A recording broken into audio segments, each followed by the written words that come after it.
नमस्कार, मैं सुधीर श्रीवास्तव। चलिए बात कर लेते हैं कुछ जंतर मंतर पे हंगामे की, कॉकरोच जनता पार्टी की। कॉकरोच जनता पार्टी की उत्पत्ति यूं कहें कि वायरल अपने मुख्य न्यायाधीश महोदय के स्टेटमेंट से शुरू हुआ और ये राताराती एक रील की भांति वायरल हो गया।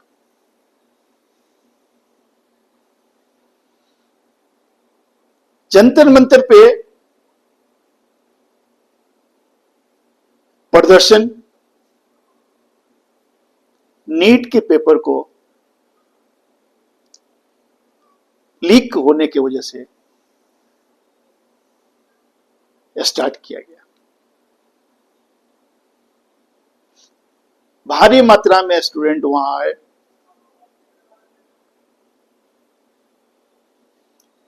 कुछ स्टूडेंट तो बिल्कुल न्यूट्रल थे और कुछ स्टूडेंट और उनके सपोर्टर पार्टियों से प्रभावित थे। और इसी बीच कांग्रेस और सपा को मौका मिलता है राजनीति रोटियां सेकने का और कूद कूद के वो आगे आते हैं। और दूसरी तरफ पेपर लीक को लेके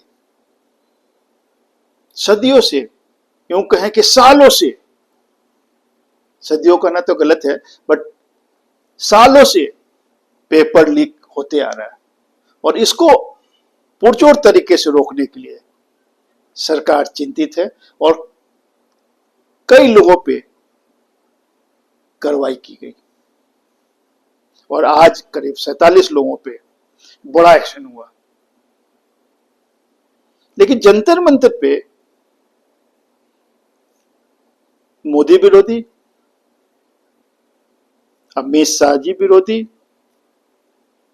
और एजुकेशन मिनिस्टर विरोधी नारे लगाए जा रहे हैं। जब जंतर मंतर पे लोग गाली देगा, अपशब्द बोलेगा, तो शासन प्रशासन चलाने के लिए पुलिस व्यवस्था होती है। पुलिस रोकेगी, जब आप रिएक्ट करेंगे तो फोर्सफुली रोकेगी और तब आप दोषी दे रहे हैं कि सरकार करा रही है। हर जगह गलत लोग हैं। मैं कहता हूं पुलिस में भी वो है, जंतर मंतर पे प्रदर्शन करने वाले में भी लोग हैं, हर जगह गलत है। लेकिन क्या जंतर मंतर पे पानी पी पी के आदरणीय यशस्वी प्रधानमंत्री को गाली देना कहीं से उचित है? क्या एजुकेशन मिनिस्टर के इस्तीफा मांगने के पीछे कोई मोटिव है, कोई मंशा है? सरकार चिंतित है, पेपर लीक को रोकना चाहती है। आदरणीय प्रधानमंत्री जी ने रात के 12 बजे यूथ को संबोधन किया। आपको पता ही होगा 12 बजे प्रधानमंत्री जी ने क्यों संबोधन किया। इसलिए कि यूथ सोशल मीडिया पे रात में ज्यादा होता है।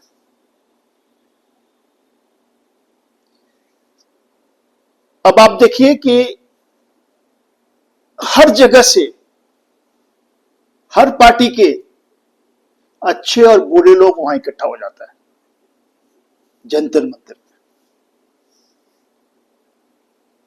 और पार्टी विरोधी गतिविधियां वहां शुरू हो जाता है। तो इसको कहीं से उचित नहीं ठहराया जा सकता। मैं ये नहीं कर रहा हूं, बहुत दुखद बात है पेपर लीक होना, मासूम बच्चों को मारना, लेकिन ये एक सिस्टम के खिलाफ है कि आप रूल को कानून को अपने हाथ में ले लीजिए। हिंदुस्तान के 20 से 22 शहरों में इस तरह का प्रदर्शन, मैं कहूं कि उग्र प्रदर्शन हो रहा है। बहुत सारी अश्लील बातें की जा रही है। पहले ऐसा नहीं होता था। अब क्या यूथ शर्म नहीं करता?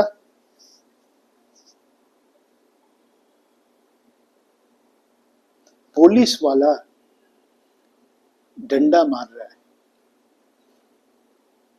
हम उसको सही नहीं ठहराते। डंडे मारने के अलावा भी उग्र भीड़ को रोकने का भी तरीका है। लेकिन पुलिस वाला डंडा मारे और आप सीधे कहिए कि मोदी जी डंडा मरवा रहे हैं, सरकार डंडा मरवा रही है। अगर ये इतना ही आपका उद्देश्य है,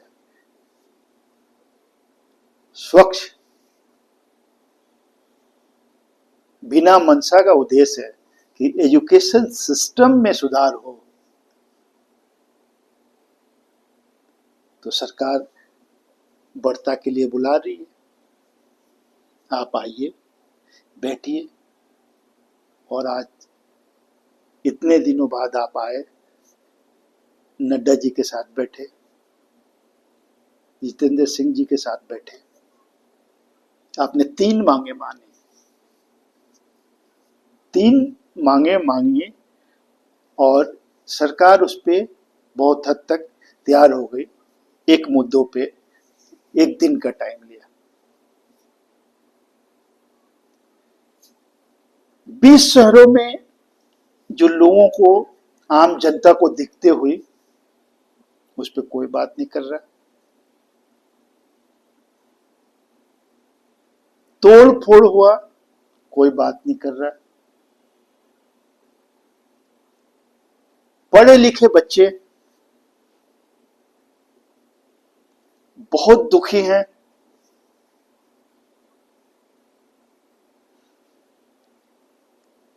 और मैं बताऊं, जब भीड़ इकट्ठा होती है तो गलत और सही का निर्णय नहीं लेती है। मॉब साइकोलॉजी अलग होता है। कई बार पुलिस इसको हैंडल नहीं कर पाती है, या इस तरह का ट्रेनिंग हो सकता है कि बहुत सारे पुलिसों को नहीं दिया गया हो।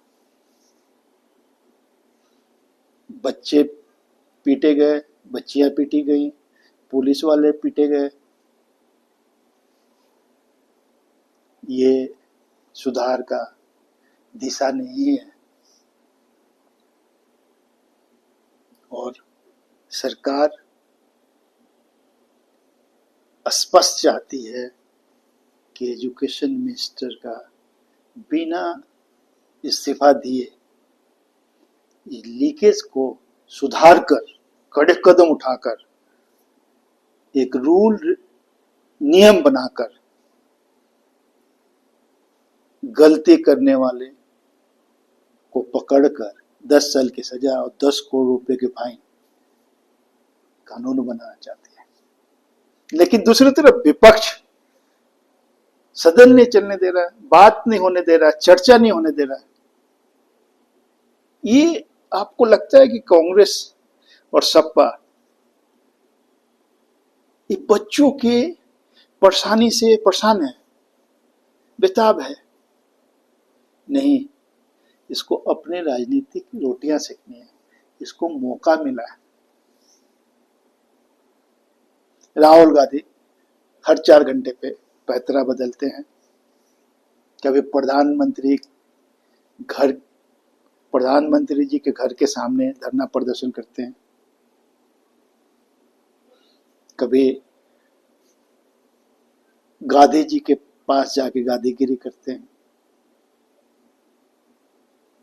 थोड़ा सरकार को मौका दीजिए। ऐसा मत सोचिए कि सरकार कुछ करना नहीं चाहती। सरकार ने बड़े बड़े काम किए हैं इस हिंदुस्तान के लिए। आप सोचेंगे तो आपको लगेगा कि इतने बड़े बड़े काम शायद किसी सरकार में हुआ हो और आगे होगा। मैं बच्चों से, उनके पेरेंट्स से निवेदन करता हूं कि आप थोड़ा धैर्य रखें, सरकार को समय दें, विपक्षी पार्टियों को मौका नहीं दें कि वो सरकार के खिलाफ खड़ा हो, बेवजह धरना प्रदर्शन करे और जो सरकार चाहती है, जो कार्रवाई चाहती है, जो नियम बनाना चाहती है कड़ा, वो बना नहीं सके। मुझे बहुत संवेदना है जिस बच्चों को चोट लगा। मैं इस चीज को बढ़ावा देने या सपोर्ट करने की कोई बात नहीं करता हूं, लेकिन एक बात जरूर कहूंगा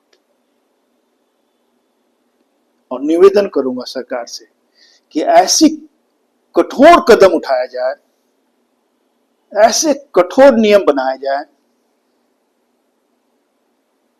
कि पेपर लीक करने वालों को ऐसी सजा दी जाए कि 10 पुश्त याद रखें।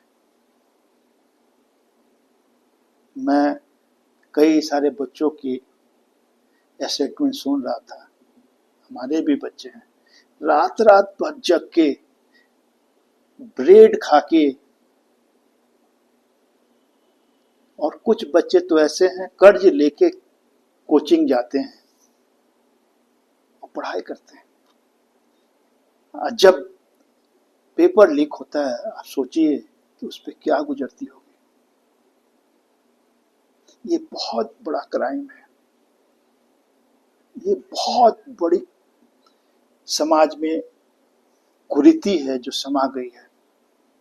इसका बढ़ावा तो बिल्कुल नहीं देना चाहिए, लेकिन कोई भी कुरीति, कोई भी भ्रष्टाचार, कोई भी समाज के विरोध में जब चीजें आ जाती है तो एक बीमारी और समाज के लिए सरदर्द बढ़ जाती है। आज सोच के देखिए, हर सरकार में पेपर लीक होते होते इतनी बड़ी बीमारी आग की तरह फैल गई है कि सही मायने में इसको रोकना, शुरुआत करना और इस पे एकदम से ताबूत में कील ठोकना कितना मुश्किल है। सरकार को थोड़ा सा समय दीजिए, हाथ मजबूत करिए, और मुझे लगता है सरकार ये बहुत बड़ी कदम उठाएगी और एक दिन समय आएगा, मैं बच्चों से और उनके पेरेंट्स से कह रहा हूं कि आप देखेंगे कि मोदी सरकार ने इतना बड़ा कदम उठाया कि आप सोच नहीं सकते थे, और दूध का दूध और पानी का पानी होगा और पेपर लीक जैसे घिनौना कृत्य भविष्य में नहीं होगा। लेकिन अपने प्रधानमंत्री, यशस्वी प्रधानमंत्री को भरा बूढ़ा कहना छोड़ दीजिए। ये देश के बहुत बड़े कर्णधार हैं और इतने बड़े बड़े काम करके जाएंगे। आप भी यही हैं, हम भी यही हैं, देखेंगे। जय हिंद, जय भारत। माफ कीजिएगा सुधीर श्रीवास्तव को कुछ बुरा लगा हो तो। मेरा मंशा सीधे सीधे ये था कि पेपर लीक बंद होना चाहिए, सरकार पे कठोर कदम उठानी चाहिए, और बच्चों को मैं मैसेज ये दे रहा था कि बच्चे आप बहुत सही हैं, लेकिन थोड़ा सरकार को समय दीजिए। विपक्षी पार्टियां समय खोजेंगी, मौका खोजेंगी, रोटियां सेकेंगी। जय हिंद।